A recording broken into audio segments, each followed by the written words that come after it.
एक छोटी सी कस्बे में समीर नाम का एक लड़का रहता था।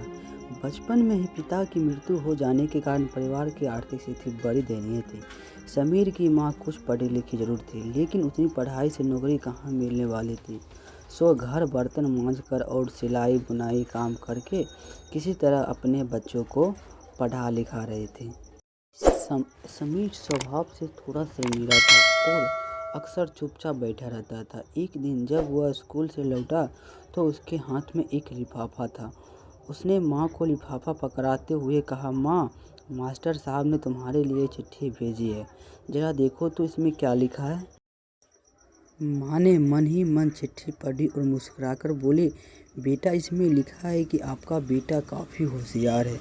इस स्कूल के काफ़ी बच्चों की तुलना में इसका दिमाग बहुत तेज़ है और हमारे पास इसे पढ़ाने लायक शिक्षक नहीं है, इसलिए कल से आप इसे किसी और स्कूल में भेजें। बात सुनकर समीर को स्कूल न जान सकने का दुख तो हुआ, पर साथ ही साथ उसका मन आत्मविश्वास से भर गया।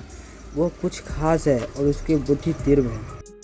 माँ ने उसका दाखिला एक अन्य स्कूल में करा दिया। समय बीतने लगा।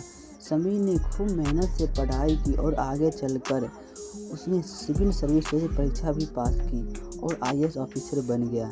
समीर की माँ अब बूढ़ी हो चुकी थी और कई दिनों से बीमार भी चल रही थी और एक दिन अचानक उसकी मृत्यु हो गई। समीर के लिए ये बहुत बड़ा आघात था।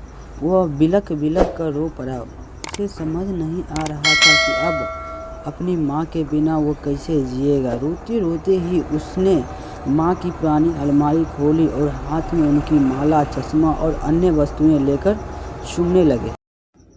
उस अलमारी में समीर के पुराने खिलौने और बचपन के कपड़े तक संभाल कर रखे हुए थे।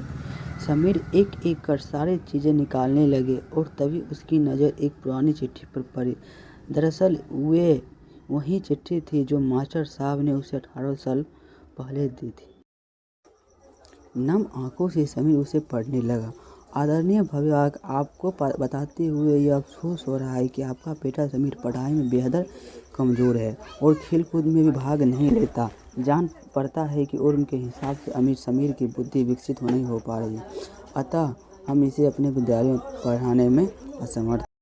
आपसे निवेदन है कि समीर का दाखिला किसी मंद बुद्धि विद्यालय में कराएं अथवा खुद पर रखकर इसे पढ़ाएं। समीर जानता था कि भले अब उसकी माँ इस दुनिया में नहीं रही, पर वे जहाँ भी रहे उसकी ममता, उनका आशीर्वाद सदा उस पर बने रहेगा।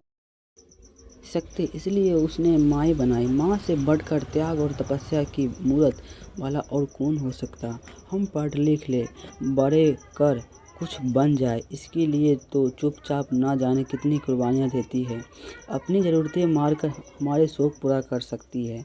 यहाँ तक कि संतान बुरा व्यवहार करे तो भी माँ उसका भले ही सोचती है। सचमुच माँ जैसा कोई नहीं हो सकता।